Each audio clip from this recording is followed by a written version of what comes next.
Hello my friends, स्वागत है आपका अपने चैनल नोविदमी में। फ्रेंड्स, आज हम यहाँ देखने वाले हैं कि बहुत सारी आकृतियाँ जैसे क्यूब या सिलेंडर, इस तरह की बहुत सारी आकृतियाँ हम रोज़ाना देखते हैं। तो उन सभी का हम आयतन कैसे निकालते हैं, वॉल्यूम कैसे निकालते हैं और उनका भार कैसे निकालते हैं, यानी कि वे सभी आकृतियाँ, वे सभी जो शेप हैं वो कितने मटेरियल से बनी हुई हैं, उनके अंदर कितना मटेरियल भरा हुआ है। इस तरह से हम उनका भार निकाल सकते हैं कि उसके अंदर कितना भार है या किसी भी पदार्थ को बनाने के लिए कितना मटेरियल की हमको आवश्यकता होगी। तो फ्रेंड्स, आइए हम स्टार्ट करते हैं।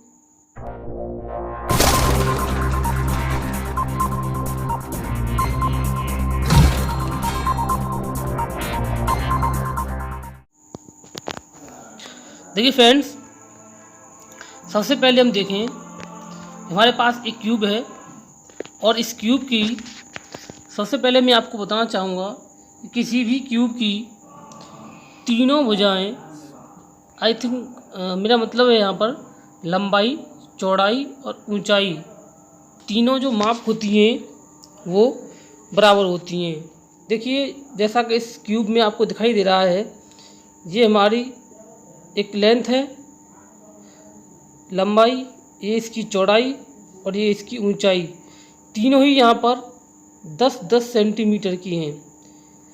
मैं आपको बता दूं फ्रेंड्स कि जो क्यूब होता है उसकी ऊंचाई या लंबाई हो या फिर चौड़ाई हो, वो सब समान होती हैं, उनकी माप समान होती है। चाहे वो कुछ भी हो, लेकिन होगी समान, चाहे 10-10 सेंटीमीटर हो, 5 सेंटीमीटर हो या 20-20 सेंटीमीटर हो या 1-1 मीटर हो, लेकिन होगी वो समान। तो यहाँ हम ऐसी ही क्यूब देख रहे हैं जिसकी कि तीनों यहाँ पर माप जो समान है, लंबाई, चौड़ाई, ऊंचाई। इसका हमको आयतन निकालना है यहाँ।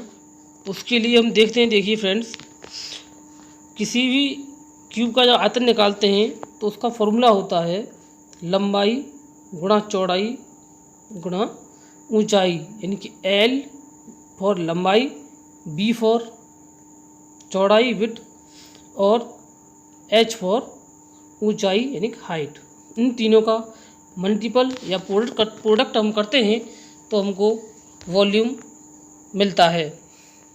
जैसे कि इसमें नीचे दिया गया है,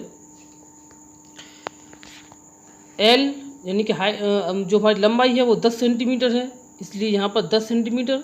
उसके बाद B की वैल्यू भी 10 सेंटीमीटर है और इनटू करके H भी हमारा देखिए 10 सेंटीमीटर है, वही यहाँ पर किया गया है। अगर इन तीनों का हम मल्टीप्लाई करते हैं तो हमारा वॉल्यूम जो निकलेगा वो आएगा 1000 सेंटीमीटर क्यूब। क्योंकि यहाँ सभी माप सेंटीमीटर में है, इसीलिए हमारा वॉल्यूम भी किस में आएगा, सेंटीमीटर में आएगा। कितना आ गया, 1000 सेंटीमीटर क्यूब। अब देखिए फ्रेंड्स, कंक्रीट का जो घनत्व यानी जो डेंसिटी होती है, वो होती है 2400 किलोग्राम प्रति मीटर क्यूब। कंक्रीट का जो घनत्व होता है वो 2400 किलोग्राम प्रति मीटर क्यूब होता है, जो कि स्टैंडर्ड है। फ्रेंड्स, किसी भी पदार्थ का, किसी भी मटेरियल का जो घनत्व होता है वो लगभग निश्चित होता है। जैसे किसी भी स्टील का अगर मटेरियल है तो उसका अलग घनत्व होता है, लकड़ी का है तो उसका अलग घनत्व होता है, तो सभी का अपना अपना अलग घनत्व होता है। इसी प्रकार यहाँ कंक्रीट का भी घनत्व अलग होता है, जो कि 2400 किलोग्राम मीटर क्यूब पर मीटर क्यूब होता है। देखिए, घनत्व और द्रव्यमान यानी कि मास और वॉल्यूम यानी कि आयतन में जो संबंध होता है या जो उनका जो फॉर्मूला होता है वो होता है D यानी कि घनत्व बराबर मास अपॉन वॉल्यूम यानी कि द्रव्यमान बटे आयतन। D फॉर घनत्व, M फॉर मास यानी द्रव्यमान और V फॉर आयतन। इस तरह से हम इसका यूज करके यहाँ हम निकालेंगे इसका भार।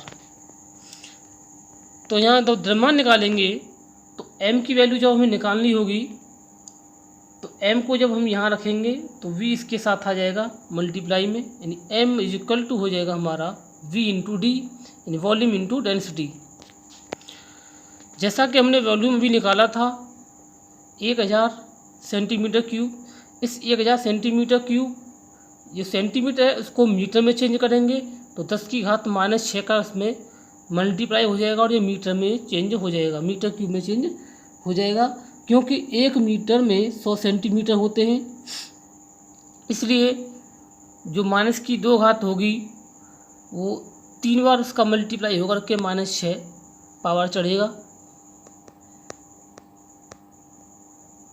और इसमें मल्टीप्लाई होगा फ्रेंड्स इसके घनत्व का, जो कि है 2400। इसका मल्टीप्लाई करने पर हम पाते हैं जो इसका द्रव्यमान होगा वो आएगा हमारा 2.4 किलोग्राम।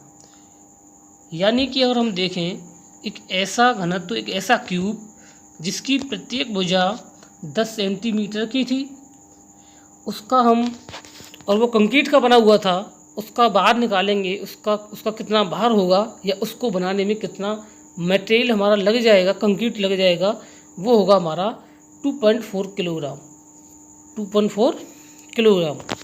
या अगर हम वेट निकालें यानी कि उसका भार निकालें, ये द्रव्यमान था, ये द्रव्यमान होता है, जो वेट होगा उसमें हमारा गुरुत्वाकर्षण बल, ग्रेविटी जो जी होता है, स्मॉल जी, उसका मल्टीप्लाई हो जाता है, जिसका मान, स्मॉल जी का जो मान होता है वो होता है फ्रेंड्स 9.8 न्यूटन प्रति मीटर स्क्वायर इसका मान होता है।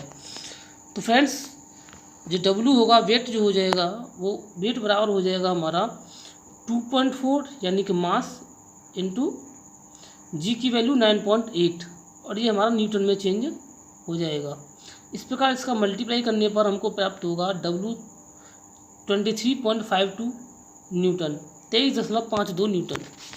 तो फ्रेंड्स इस तरह से हमने देखा कि किसी भी क्यूब का, वो यह क्यूब किसी भी मटेरियल का बना हो सकता है, उसी मटेरियल का हमको घनत्व डेंसिटी यहाँ यूज करनी होगी।